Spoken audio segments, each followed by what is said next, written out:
Welcome to LOA Today. I'm Walt. I've been doing this podcast since September of 2012, and boy, are my lips tired. This is your daily dose of happy. We are so happy you decided to join us today. And Anne-Marie can't join us this week. She'll be back next week, but I am joined today by Tracy Smaldino, who is, she's self-described as the host of the Trauma Rock Stars podcast. That name should actually catch your attention because we're going to be mentioning that word quite a bit. This is, of course, your daily dose of happy, so we won't stay on that, but it's a key part of the story. We're going to learn about that in just a moment. But first of all, Tracy, welcome. Thank you for joining me today. And how are you doing? Thank you, Walt. I'm doing great. Thanks for having me. We're glad to have you. Okay, we got to let people know where this all started, and it starts pretty young in your life. And my goodness, I still have trouble fathoming what you went through, but cue some people in on what it is that you dealt with early on that led you to what you're doing today. Yeah, I'll give you kind of a high level, and then you can, if you have questions, we can kind of intertwine them. But just so your audience can have a little bit of a backstory with me, I was in a horrific, I was actually the only survivor of a horrific auto accident when I was 12 years old. And I was burned on 70% of my body.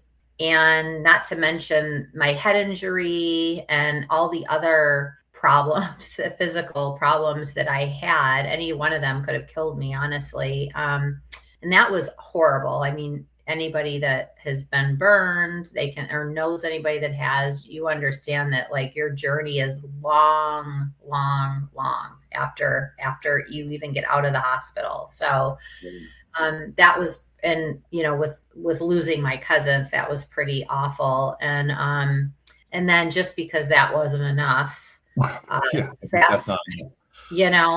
fast forward 3-4 years later in high school, I'm trying to live somewhat of a normal high school existence that you can, as much as I could as a teenager. Just wanting to be with my friends. And I went to a high school party, and like any high school party, you don't know who's going to be there. You just don't know. And I was drugged and sexually assaulted by several boys.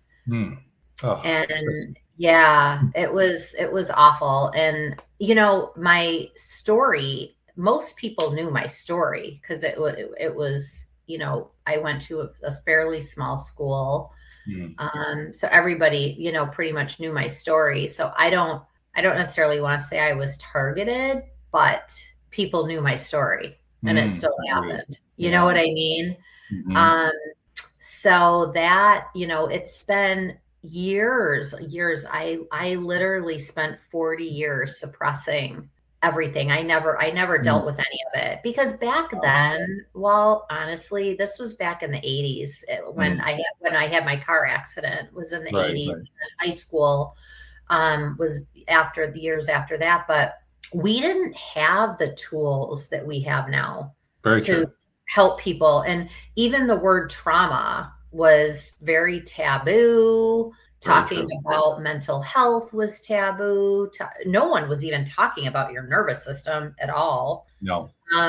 So it was very, you know, we had very limited resources back then. So for me, you know, after when I had my accident, it was a very, very high profile accident. I mean, it was all over the news. I think it was still it's still the third biggest accident in the history of the state. Wow. And every year, the anniversary, they replay it on the news. Well, lovely. Yeah, there was so much police involvement with it. Actually, the 2 officers that saved my life got like awarded and everything for their heroic, you know, what they did to save me. But, you know, it was a very, very high profile case. So when the assault happened, I was already done. I was like, I don't want any more police in my life, any more news in my life. And I had already been through so much. So I just figured if I ignore it, it'll go away. I guess so. Yeah. And I didn't tell a soul, like literally until 2 years ago. I just told my parents last year about it. Wow. I never told anybody. And because I knew if I did, it was gonna be another circus. And Yeah, and my parents would probably pull me out of school, and I'm Mhm. with all my friends, like all my friends that I had been with since my accident, who supported me and that support system and stuff. And I'm like, they're going to pull me out of school. Where am I going to go? Having to leave your friends. When you're a teenager, all you care about is your friends. You don't Yeah. really care about anything else.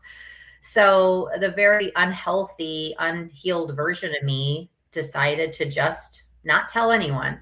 And, honestly, looking back at it, I just hope like nobody else had to go through what I went through because I didn't come forward. Mm. That's my only, regret with it. But it took me years, and I didn't really start my healing journey until 5, 6 years ago. And So and to be perfectly fair, I mean, I understand why you would say that, but to be perfectly fair, it wasn't your responsibility anyway. I mean, you're not right. responsible for what they were doing. What Of they did course. was entirely on them. Yeah, it's all on them. And I'm a big, supporter that the universe kind of handles things the way they're Hmm. supposed to get handled on their Sure own, does. Yeah. and It's it's often their astonishing karma. how that works.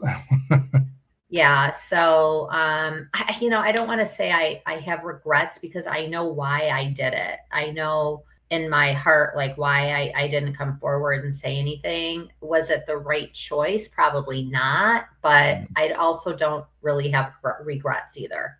Does that Well, it make was the sense? best choice you could make at the time. That's For what you felt me, like. yeah. Yeah, quite Right. understandably. Yeah. I don't think there Hmm. were any right choices in a situation like that.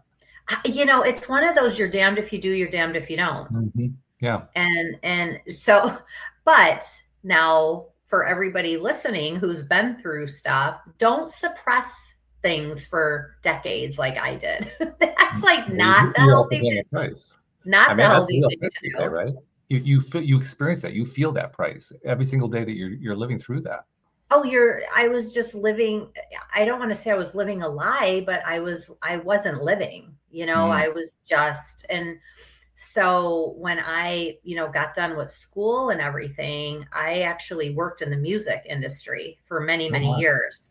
Yeah, for a long time. And that's where the name Trauma Rock Stars comes from, Oh, okay. because my history in the music business. And I was thinking about when I was getting ready to launch the show and everything, and I'm like, you know what, like if you have been through things and you're just trying to be better and be like the best version of yourself and heal in whatever capacity that means, you're a rock star.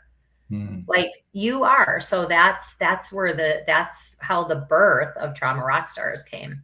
Well, it's also a I won't say fascinating, although it is fascinating.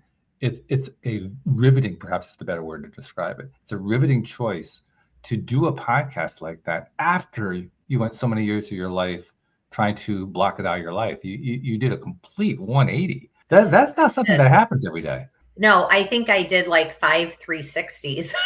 Okay, well, fair enough. you Yeah. know, it is because when I started healing, like working on myself, I didn't actually realize that I was a disaster until about 6 years ago. It was when the pandemic Mm. started. I started meditating. Oh, okay. And when I started meditating just home, in privacy of my own house, I started using guided meditations that I found people that I resonated with on YouTube. There's so much material out there. And I started just easing my way into meditation. And really quickly, I started getting these downloads of information. And I Mm. realized like I was a mess and I had never really dealt with anything. Mm. Um, so that kind of opened a whole can of worms. And What so, was that also? I mean, different people respond to that kind of situation differently. The downloading, when you got the downloads and you realized that you were getting downloads, how did that affect you? yeah, it was it then at first, because when I first started, meditation is very frustrating. It's kind of Oh, like yeah. golf. Golf is one of the most It's one of the most frustrating sports, it's meditations like that. I've actually never compared it to that before, but it really is. So if anyone It's plays golf, similar, you yeah. understand. Yeah. So, and that's what Because you never meditation win is. at golf. The only thing you do is avoid losing. It's a ridiculous game. Exactly. I know. And so with meditation, it's called a practice for a reason. So Mm. some days are great, some days suck. It just depends on the day. But I kept at it because I started seeing some benefits pretty quickly from it. Mhm. And then all of a sudden I learned about your higher self and all these Okay. keywords that they talk about when you're meditating and all this stuff. And I learned about that and I started doing higher self guided meditations. For me, I find guided meditations so much more easy because it Mhm. keeps me focused. So I started doing that. When I started doing that practice, that's when all the information started coming. And I was like, oh my gosh, like I literally have never really truly dealt and faced any of this. Mm. Not just the assault, but even the accident. Yeah. I didn't have time, and I realized very quickly that I was a complete hot mess, like And that. as you pointed out, when it all occurred, the tools really weren't available. They were under development at that point, Yeah. but they hadn't developed very far. No, and I didn't want, like, my parents did try to send me to therapy and everything after the accident, but it was so different back then. And Mhm. I didn't want to be put on a pill, on a medication, like an antidepressant, or to mask what was going on. I was already dealing with so much other stuff with I had years of surgeries, reconstructive Mm. surgeries and everything after the accident because I had second and third degree burns. So Mhm. the last thing I wanted was to get on another medication, and it was so different. Like, therapists back then weren't, if there was ones that were well informed on how to deal with trauma, we certainly didn't find them. Yeah, that's definitely something that has emerged over the last 30 years. And even now, I mean, there's still a widespread industry, particularly among psychiatrists, of people who basically live to dispense pills. I mean, that's Yeah, literally, and there are some who actually consider it, how many pills was I able to dispense today? The more I dispensed, the better my day was. I mean, that still exists today. I know, and the past 5 to 10 years has come a long way, and there's so Yeah. many therapists and psychiatrists that are really understanding these other modalities out there now, and they're Mhm. educating themselves, and it's gotten so much better. But yeah, there's still a huge gap, and And so that was, it's within the medical community too, because I had a guest yes, on, I'm going to say a month and a half ago, maybe 2 months ago. His name was Dr. Fred Moss, I believe. He has been a psychiatrist for almost 50 years. And after 47 years, I believe it was, he was fired from his position because he had the temerity to say that many of the things that they do in psychiatry are either ill-advised or ineffective. So, I mean, what that he's gives you an right. idea. Well, he is right, but he's Yeah, got fired for it anyway. I mean, that really says something. That says yeah. something about where we currently are. So the good news is, like you're saying, there's a lot of improvement that's Mhm. happened. You said 5, 10 years, I'll buy that. I'd say even over the last 25 years or so, since the turn of the millennium, there's been a lot of improvement. There's also a lot of room for improvement. It's both. There is. And it's like with anything medically, whether it's your primary care doctor or therapist or whatever, you have to be your own advocate. Mm. And when I'm a kid or a teenager, like, I don't know how to be my own advocate. We weren't even talking about that stuff, but now we're so much more informed. We have so many more resources available to us. So when I started the show last year, I was like, okay, I was really doing, I had really come super far in my journey, my healing journey. So I was ready to start the show. And I'm like, that's the part that I want the show to be about, is the other modalities that are out there and available for people that they probably aren't even aware is Mm. out there for them. Mhm. Mhm. And to have other people that have been through different types of trauma on to explain, like, what maybe alternative therapies they've done, what has worked for them, what hasn't worked for them, so people can kind of customize their own healing journey. Because it's not one size fits all. That's true. So that's kind of why I started it. And when I discovered MDMA is when I was like, oh my gosh, the world needs to know about this because it's incredible. So let's talk about that. Joel Elston and I have talked about off camera quite a bit. I think we did one show where we touched on it for about 5 minutes, but it needs a little more attention than that. So, I mean, I know you're not directly in the field, but you've had direct experience with it. That qualifies you. So give us an idea of what it's like from your perspective as a patient. Yeah, so this is all my research. So I encourage anybody that's interested to do their own research. But I was literally reading a book, and in this book, I learned about MDMA. This person who wrote this book had been assaulted and had MDMA therapy, and it helped her immensely. And I don't want to say cure because I've got opinions about that, but it was super beneficial. So when I first read about this, I was like, what the heck is this? Because I'm very open-minded. And so I went down a rabbit hole and I started researching for months and months and months. And I find out that it used to be legal.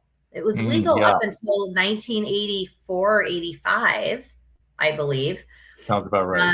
And it was used a lot on soldiers that would come over with PTSD and complex PTSD, and it was changing their lives because it's such an incredible treatment. So in my research, I actually found a therapy center near me that does it. I don't know how I got so lucky, but it's just all the stars aligned, right? Yeah. So I call this therapy center, and it's run by a psychiatrist. And we had a lot of conversations, a lot of intake form. I mean, they needed my entire medical history. Sure. Because, people with heart conditions, things like that, you have to be with anything very careful. And she wanted to know my history because they do other modalities there too. So she wanted to make sure that that was the right thing that she thought would work for me. Well, she did everything. She lined me up with a therapist that's there, and she put me with somebody that she felt would really help me and understand my journey. And she couldn't have paired me with a better therapist, Allie. And I have got shows. I've had Allie on my show that all we talk about is my MDMA day. Wow. But what MDMA is it's a micro dose of the key ingredient in ecstasy. But it's not the street drug. When people are listening to this, I don't want them to think like you're doing the street drug. It's done by a licensed, qualified therapist, and it's a micro dose of it. So when you take it, it puts you in touch with your subconscious, but you're not like seeing flying elephants, and it's not like that. I could have gotten up and gone to the bathroom if I needed to. You're not out of control. It's nothing.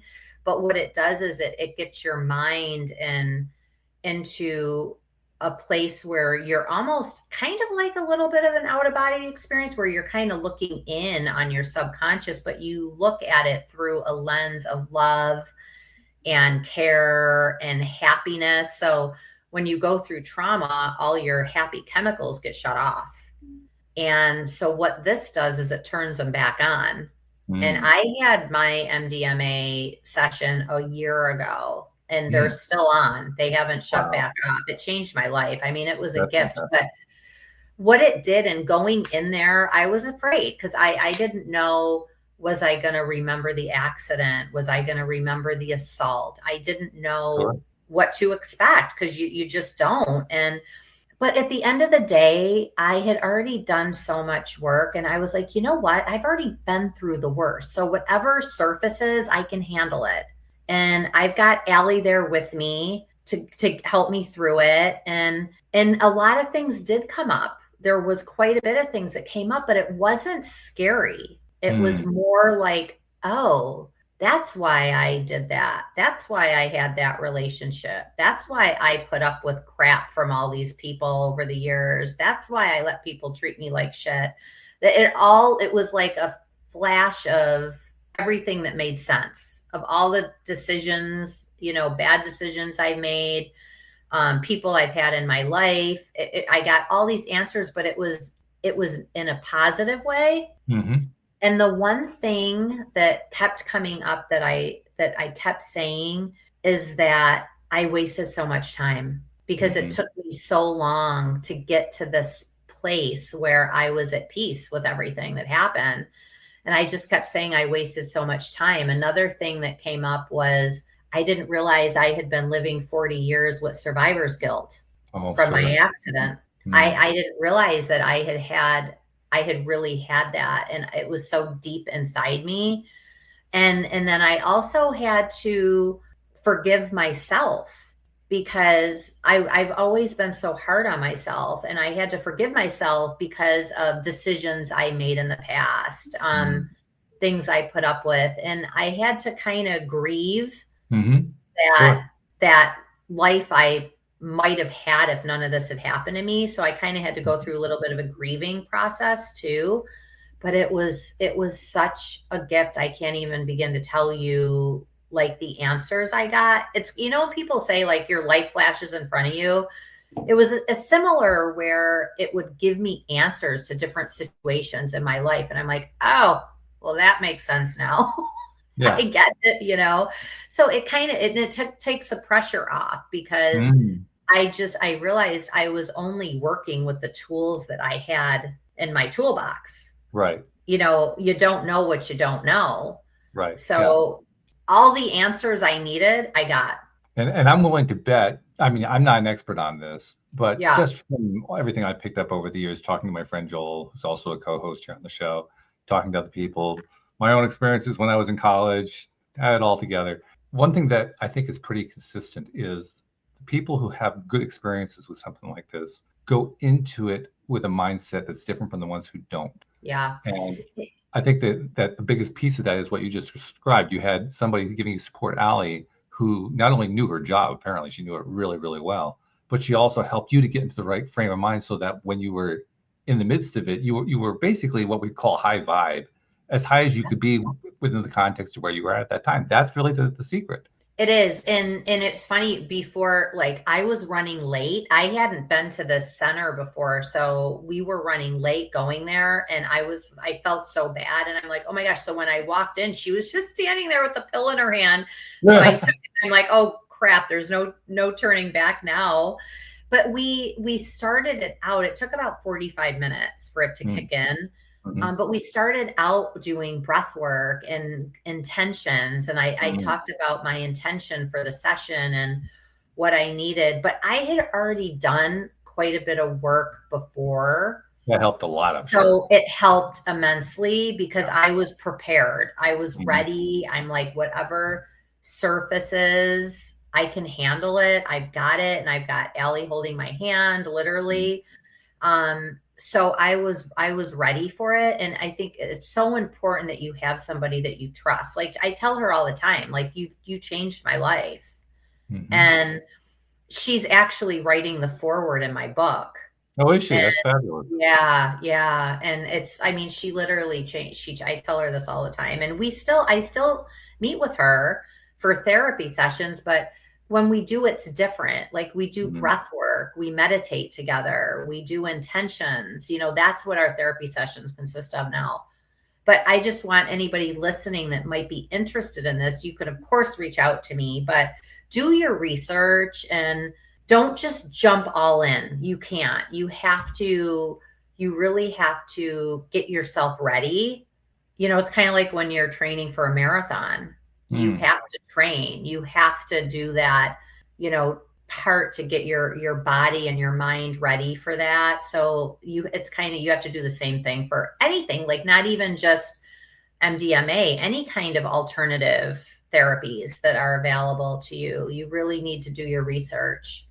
Another theme that shows up a lot in any of the conversations I've ever had with anybody about this kind of thing is the theme of how an experience like this changes your perspective on a lot of things.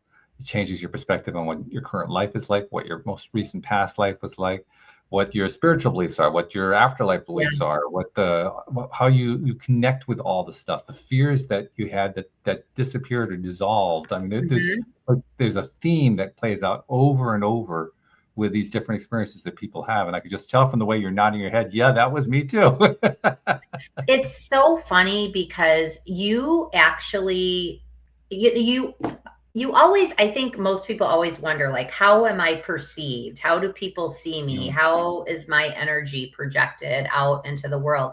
You get to see that going through this journey, and you get to experience what that feels like, because, it's showing you from that lens of, where that's where I'm saying it's kind of like an out of body a little bit, but it's not. But you get so deep in your subconscious, and things pop up that you never would have imagined too, like things I had never even thought about. And even after my session, she kind of fair warned me. She's like, the next couple weeks, things are going to surface because I call it an awakening. I had my awakening, right? Yeah.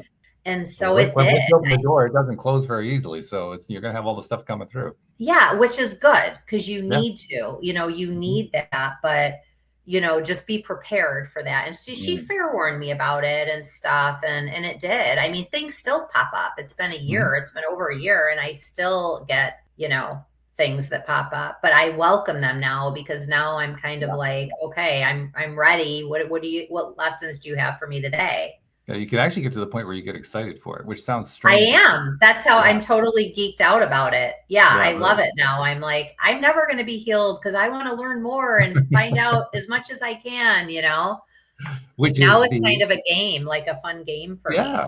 Well, it's the best evidence of healing and growth, because when you get to that point, that means you've gone through so much change in your thought process, in your mindset, and the way you perceive and your perspective, and as you look at your own life and the lives of others, that you literally have healed. You've healed in ways that you didn't even know perhaps you were injured before. But I had no clue. That's what I was saying. I had no clue I was as much of a mess as I was. I had no idea, because you go through floating through life, and you don't stop. And a lot of trauma survivors, they like to live in busy cities. They move a lot. They have very crazy, demanding jobs. Well, hello, I worked in the music business. I couldn't have picked a more perfect career to match my trauma. I'm an ex-musician. I know what you mean. Okay,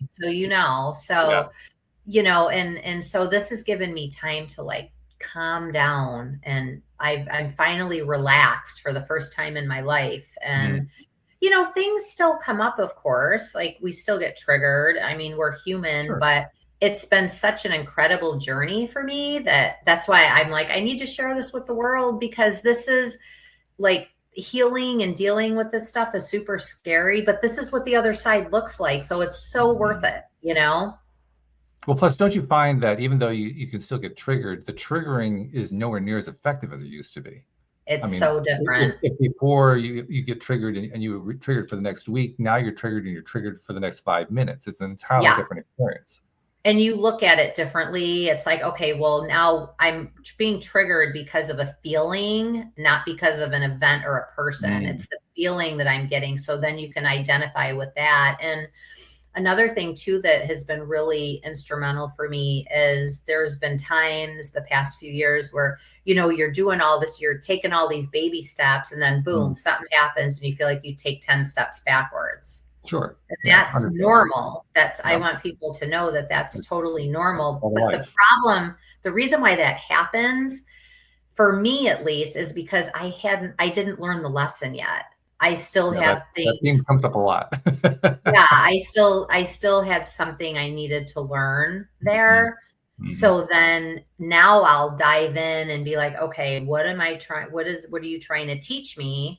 What do I need to know? And then once you do, then you can shoot right back where you were, back ahead. But it's all a journey and a lesson, and it's been a gift, I just have to say. At what point do you think, and this is always very subjective, so you may not even be able to pick a point, but at what point do you think you finally realized that when something like this comes up, even though it can be an unpleasant thing, you know you're going to get through it quickly, however you define quickly.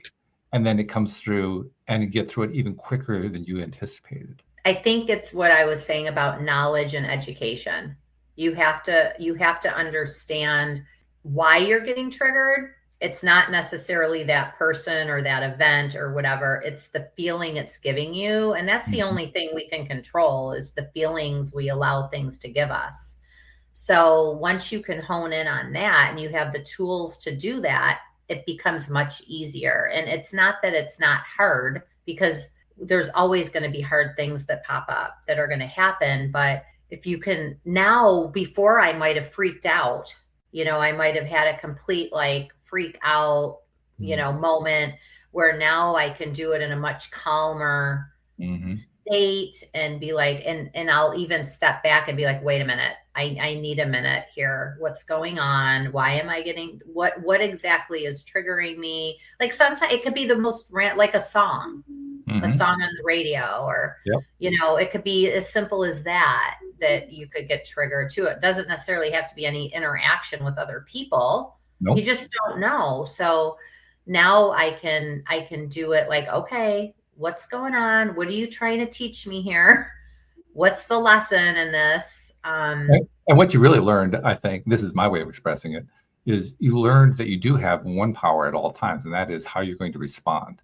You don't necessarily have power over what happened to you, but you always have power over how you're going to respond. Not just what happened to you, but what happens later on when you play it again, or when you get triggered again, or when it gets played again and again and again, and then again and again and again. You all those opportunities are there every single time. You have an opportunity to change how you're going to respond.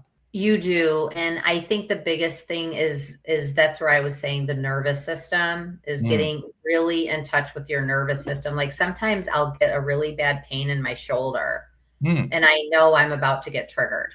Oh, okay. It's coming. Well, it's nice to get a signal. That's helpful. Like, okay, yep, got it, coming. I'm aware. Okay. Thanks for the warning. But I'm so in touch with my nervous system out, and that's through meditation. That's what really makes you in touch with that, is through meditation. So now I know, like, okay, what's going on? Why am I getting this pain? Something's something's brewing.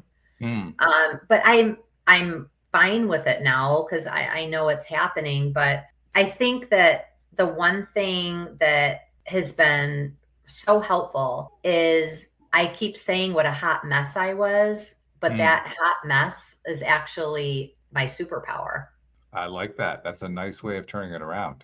And it is, because that it's given me that knowledge to share with others, and even like self therapy myself. It gives me that knowledge, and to be able to look at like what you've been through can actually turn into your superpower and embrace it.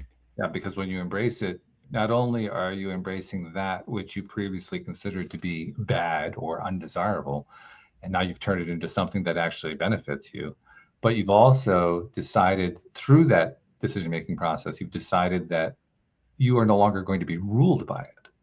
No. Instead, it has taken on a completely different role. It's a much lesser role. It's subservient to you rather than being in charge of you. And the difference, I mean, the way I'm saying it may not sound like it's a big difference. That's a big difference. No, you're spot on. You're spot on, because I think it's important. Like people, it's very hard, dealing. It's very, I think a lot of people avoid it, myself included, because of fear. It's because of fear. But you have to you owe it to yourself and to the world to get yourself through this. And I do a lot of keynotes, and I tell people, I'm very brutally honest. I'm like, no one's coming to save you.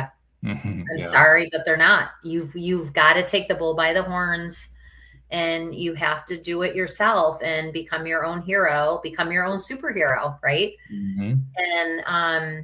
And it's knowing that now I'm like, okay, well, I've got the tools I need to get myself through anything now.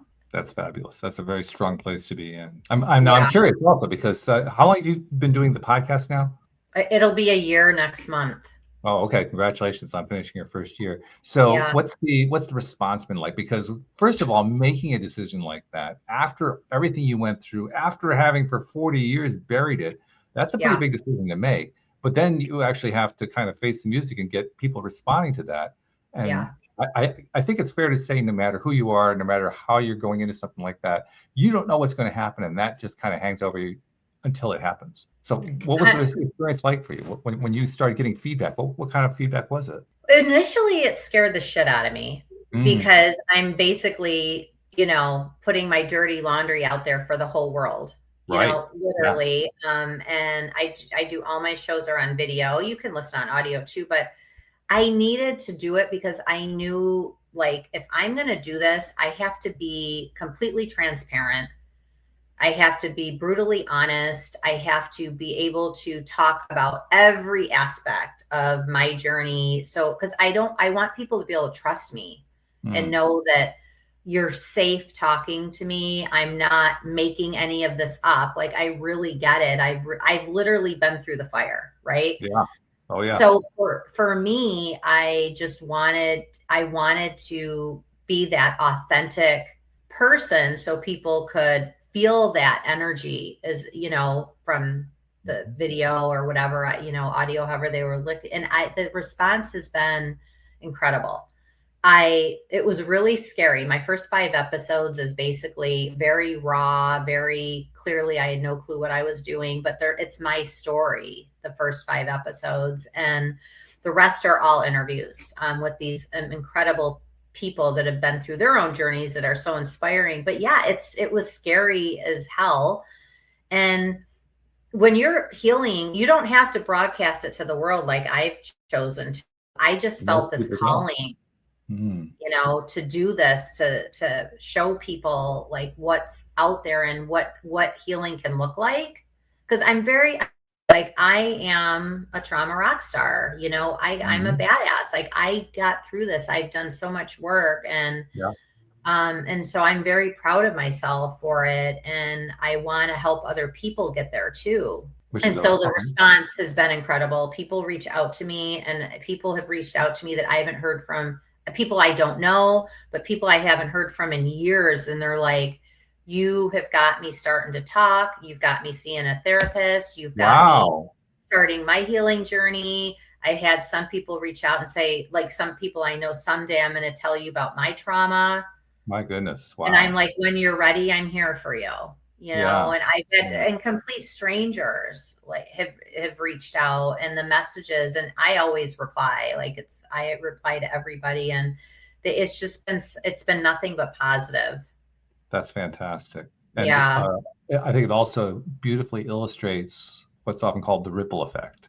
I Hmm. mean, it's the last thing you think about when you start a podcast. I know that because I know what it was like starting my podcast nearly 14 years ago. It was terrifying. But Right. nevertheless, there is a ripple effect that happens. And that ripple effect shows up in ways, first of all, it's kind of a shock the first time it shows up.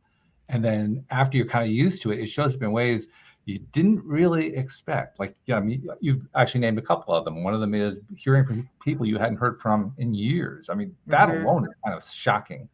Yeah. Somebody you haven't talked to, and all of a sudden, oh my God, so and so, somebody I went to high school with or whatever, they're getting in touch with me because they saw what I said on the podcast. That's Yeah. That's wow. exactly what happened. I mean, Is people it? I haven't talked to since fifth grade. Wow. Okay. Even, there, and people are reaching out and saying, men and women are just saying like, you've helped me so much, or you've got me thinking, or Mm, one day I want to talk to you. And I'm like, when you're ready, I'm here. mhm. But it's so, because I just started this. I'm like, if I can just help one person, I think that's Right. why we all do it, right? We just want to touch one person. Well, in my And case, there was the one person that I wanted to touch was me. I was trying to help me. I wasn't even trying to help anybody else. I was the yeah. one who needed help. And surprise, you Yeah. opened up a whole world of people that, I mean, I have people reaching out to me all over the world. I can't even, I Isn't can't that even mind-bending? believe, I mean, seriously, all over the world. all over the world, Australia, Africa, Yeah. all over. And I never would have ever been able to communicate with these people before this. Yeah. Well, that's the beauty of the 21st century. We have tools available that weren't available know. in 1980s. It's awesome. It's awesome. And so many people, like everyone's going through something. And if somebody's like, "Oh, I haven't been through trauma," well, you have, because we all went through the pandemic. So you have, but there's no, like, I heard somebody say this, there's no big T and little T. Trauma's trauma. Right. Yeah, that's something It that doesn't Joel and I talk matter. about. I Yeah. normally I do a show with Anne-Marie on Mondays, and sadly Anne-Marie can't be here, but Joel is the one I keep going to because all of these things that we talk about are stuff I talk about with Joel. He made a really good point one time. He said, you can be a teenage boy, age 14 or 15, and you get your first heartbreak, and it is complete and total trauma. It's It nothing is. like the heartbreak that you experience when you're 40 or 50 Right. or 60, but it's still trauma because it's the first one. It's the It most is. impacting one. And That's I want perfect. people, yeah, and people that are listening, I don't want them to be like, "Oh, well, I haven't been through nearly what she's been through." It doesn't matter. It doesn't matter that you've been through it. Like, That's right. you need to heal. It doesn't matter. There's no level, like, of one trauma is worse than the other. Trauma is trauma, period. That's right. And yeah, like that 14-year-old heartbreak, that heartache, it's horrible. And by the way, there's the proof that everybody goes through trauma because everybody goes through that at some point or other. Yeah, everyone's going through something, Yeah. Yeah. So it isn't the so degree, like you say. I love that you brought that out, but it is not the degree of trauma that, I mean, certainly, if we're going to compare degrees, yours are off the chart. But you don't have to go through off the chart in order to experience the trauma and to grow from trauma. That's the other thing. People think that you have to go through serious, serious trauma in order to grow from it, but you can grow from everything that happens. right. Right. And it's absolutely the true. And I think that it's important that people, well, we're so busy. Everyone's so busy with their families and kids and going all over the place. But the thing is if you're not putting yourself first, nobody else in your life is going to be happy around you. You have to put yourself first. And, I've learned so much on this journey too about generational trauma Oh, sure. and how, like, this was a huge holy shit moment for me when I first Mhm. learned about this, and how our parents will unintentionally pass their traumas on to us, and their parents Oh, passed it yeah. on to them. And even Oh, yeah. depending on what you believe in, you can even bring it over from past lives. Mm-hmm. You Absolutely know, true. Yeah. not to go out into left field. Some of your listeners don't believe in that. That's fine, but This is there's Delaware today. We evidence. live out in left field. It's not an issue. Just trust me. Yeah, but there's evidence that that's true. Yeah. And so it's crazy. I'm like, well, you know what? I am breaking the mold with me. That's it. I'm breaking the mold. It stops here. So I love that. I love that tremendously. And well, it also fits my story as well, because like I said, I created this podcast for me. The unintended consequence, there were actually two unintended consequences. The first one was I was absolutely stunned to discover how much I like it. This is really, really fun. To the point where after the first couple hundred episodes, I want to keep going anyway. Screw the fact that we covered the topic. I want to keep going. So we're past right. 2,000 episodes, and I'm going to keep going out beyond that. But the second one was, well, first of all, I remember the first time I got an email from a listener. Up until that point, I'd forgotten that listeners could be out there. I mean, I'd been doing a show between me and whoever I was interviewing that day. That was it. We were the only two people involved. And then realizing I was helping other people. Again, not what my intention was, but it was a wonderful add-on gift that came along with it. The reason I mention that is, yeah, we can deal with stuff and we can do so from a perspective that says, I'm doing this for me, and still end up helping other people as a result. And we tend to do that part we tend to kind of blow away from, but it really does happen. It does. And selfishly, like, this show has helped me so much talking about it. When I do, interviews and stuff like this or keynotes, it's helped me immensely. I didn't realize how therapeutic it was going to be. And now, like, before I would have cringed trying to talk about what happened to me, like before the MDMA and all that. But now I'm like, we can talk about whatever. I don't get triggered. I'm an open book. You can ask me anything.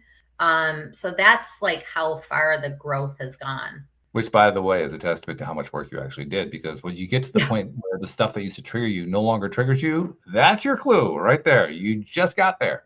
So congratulations on doing that. That's a fabulous thing. Yeah, and not saying that I'm not still going to get triggered, because we're always evolving, but I'm ready for it now. And you're able to not only handle it, but you've handled it so well that it just doesn't have the effect anymore. That is like massive growth right there. I took my power back. You did. You totally did. Well, you also, besides doing the podcast, you wrote a book that's currently in the process of being published. Is that right? It is.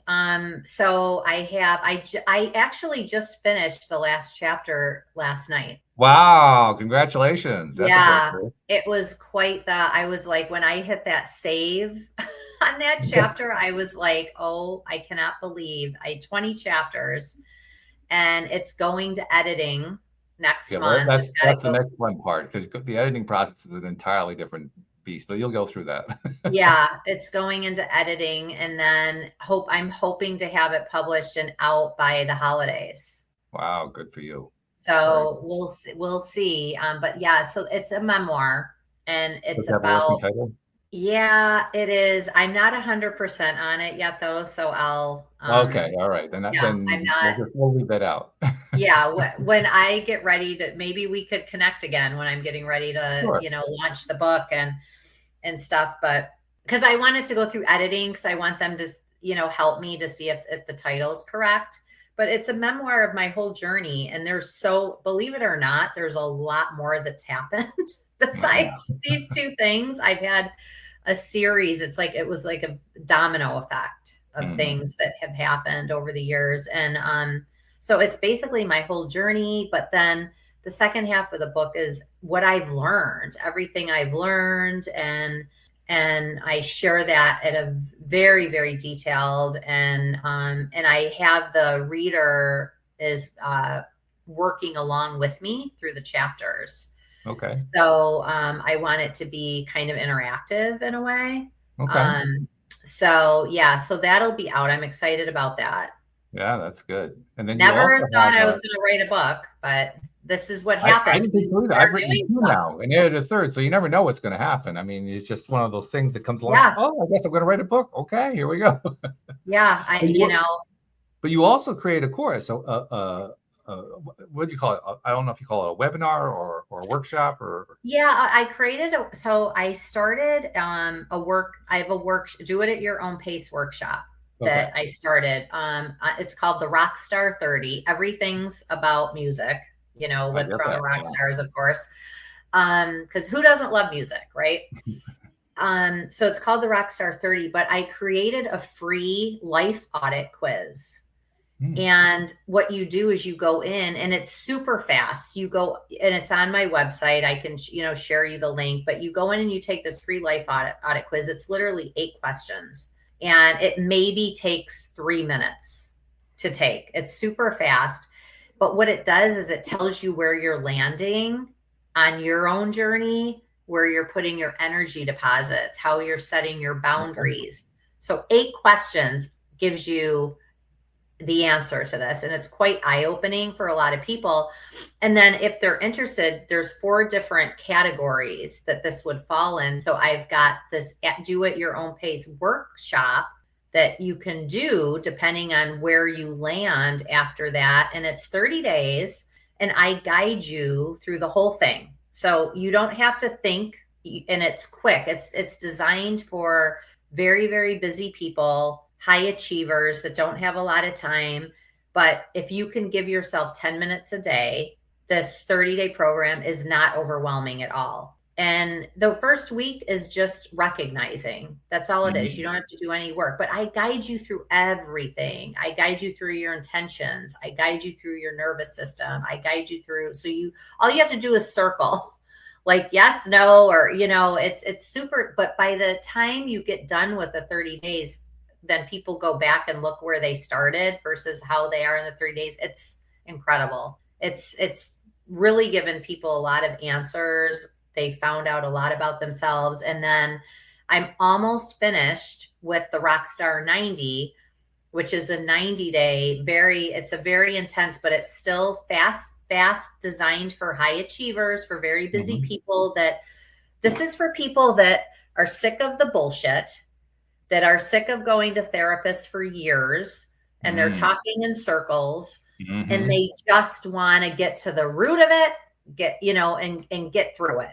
It's not like a get rich quick fit type thing or, a quick fix. It's just people that are sick of spending the time and they're not getting anywhere, and they end up just as confused at the end, where you go through this 90-day, and by the end of the 90 days, you should have the tools you need. And that's really the test. I do through it. And I also have an option if people want to do a weekly one-on-one with me to help them through that 90 days. They have the option of doing that. So that should be out next month. That's going to be my anniversary present to everyone. Fantastic. Yeah. Well, why don't we tell people where to find all this, first of all? Super easy, Walt. Everything's Trauma Rockstars.